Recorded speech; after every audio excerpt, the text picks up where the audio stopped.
Alright, today I'm going to be doing a little video on some of the issues that I'm noticing in the basement, and I think I'm actually going to have a ton of work to do down here.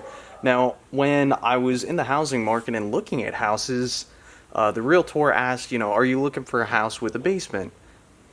And my first answer was no, and my answer really still is no. I dislike basements because it seems like there's always some kind of moisture issue with basements. It's very hard to control that.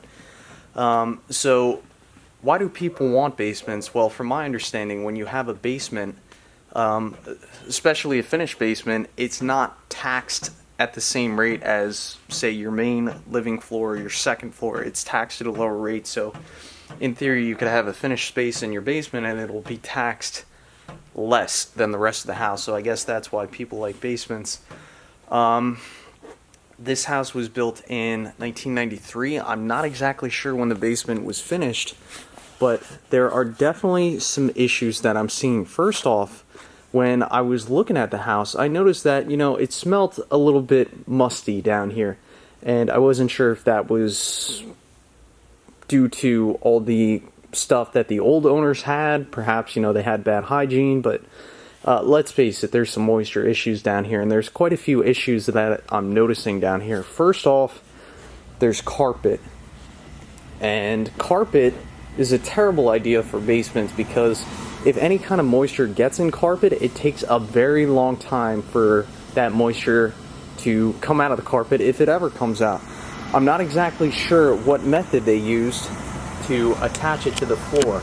I don't know if they put I'd imagine they put some kind of moisture barrier in between the carpet and the floor, but it doesn't look like they really put a proper subfloor, so I'm really not liking this carpet, and I'd really like to take this carpet out.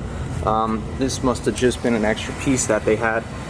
For those of you that don't know anything about basements, you never want to lay carpet directly on concrete because concrete, it sweats a little bit, so you want to have something that isolates the carpet from the floor. And I think one of the best options out there, of course I'm not a builder, is a subfloor.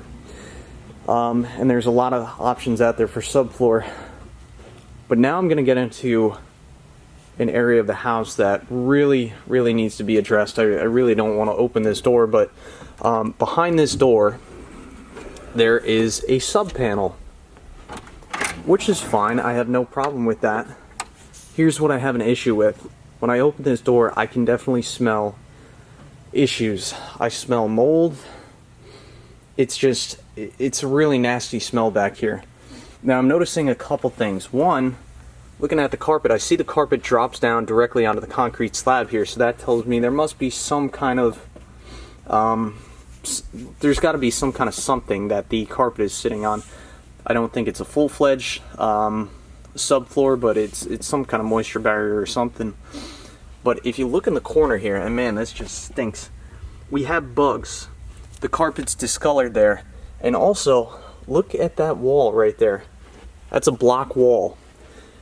Now, how this basement goes, right behind this wood, there's actually block.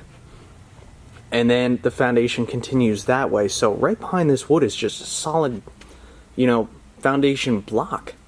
And that is porous, and moisture will seep out from that block over time.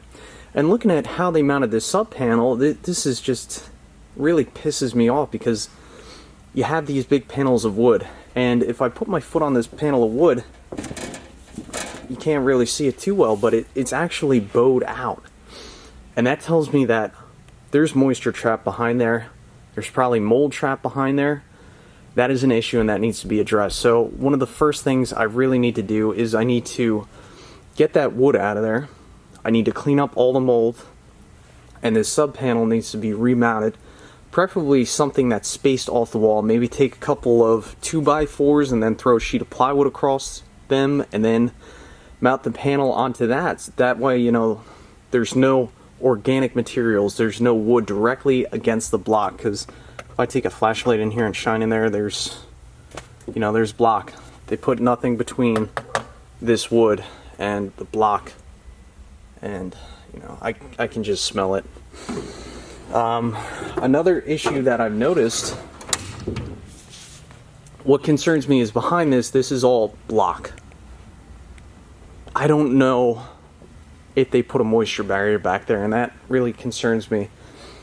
They have, I don't know, these might be cedar panels, and I'm looking at the bottom down here and notice the discoloration, so that tells me that there's probably some type of moisture issue. Moisture probably got wicked into that cedar and it just discolored it.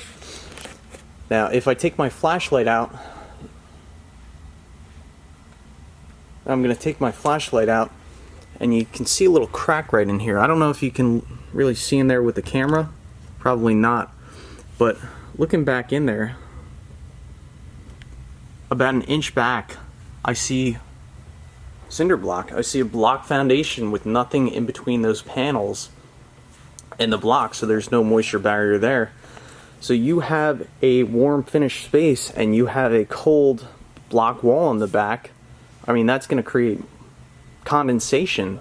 From my understanding, a moisture barrier is supposed to help alleviate that and prevent that condensation and the mold from forming. So unfortunately, this whole back wall may need to be torn out. I'm not 100% sure what I'm going to find behind this wall and that wall because, you know, these are against the foundation. So I think the thing to do is obviously correct the issues in that room, rip out the carpet, tear out this cedar at some point, and from there I should be able to get a peek behind this wall, see how they constructed it, see if there's any moisture issues behind there, and then I think we'll proceed from there. But again, it may look nice, but there is some hidden issues, and there's definitely a bit of a smell down here, and I want to get it corrected. So that's a big project coming up.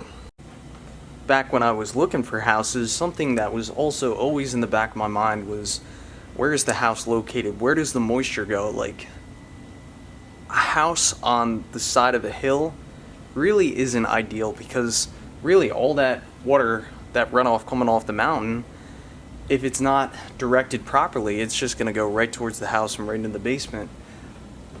So that was definitely something that I was concerned about before purchasing this house. But I'll show you what relieved me about this house. Look at this along the concrete slab here. Notice how that's a different color of concrete. So at some point, one of the previous owners had a French drain installed along the foundation here. So at one point there was definitely moisture issues. You can see that, I think it's called efflorescence, and that's just basically water seeps through the foundation and it leaves these mineral deposits, if I understand that correctly. But in this section of the basement, it's extremely dry. Of course, you know, you have the furnace down here too, but the previous homeowners had done, you know, some really great steps to alleviate moisture in the basement. And also, you guys aren't going to be able to see it, but on the outside of the house, they had some landscapers out there install drainage channels on the outside of the house to help direct that runoff from the mountain away from the house. And it really looks like they've done a pretty decent job at redirecting that water coming off the mountain away from the house. So that's really why I was so comfortable on buying this house on the side of the mountain. So remember that cedar paneling that I said was directly against the block wall? Well, that's in front of this, probably about 20 feet. This is that back finish wall. And I'm looking at the construction of this wall back here, and it doesn't look great. Some of the issues that I'm seeing is they have just a standard 2x4, that's not even a pressure treated 2x4, directly against this wall, which that's a no-no. Also, look at the drywall. The drywall sits directly against this block wall, so if any moisture comes out of this block, it's going to get absorbed directly into the drywall. So whoever finished this basement, it looks like they've done an improper job, and there's definitely some issues that need to be addressed. Look at the drywall down there. It doesn't even really look like they spaced it off the ground. When you're hanging drywall, it's supposed to be spaced off the ground a bit. Here's another thing that annoys me when people use nails to hang drywall, because what happens over time, those nails are going to pop out of the 2x4s, and, you know, You're gonna have to refinish the drywall, and it's just a nightmare. Use screws, but yeah. So I don't know what everybody's opinion is, but my opinion, clearly I have quite a few issues. Having the organic materials and the porous materials up directly against the concrete wall without moisture protection, those cedar panels that probably sit right on the floor, and they don't have any moisture barrier between them and the block, and then in the sub-panel room where the carpet is laid directly on the concrete, the discoloration in the carpet, the smell, those wood panels that sit directly against the block foundation. There's quite a few issues that need to be corrected, so I'm definitely going to have some things to make videos about, but I guess on the bright side, the French drain is installed in the basement, so we do have what really is a pretty dry basement, just improper building techniques. And thankfully that's it for today's video. Feel free to share with me what your thoughts are in the comment section below.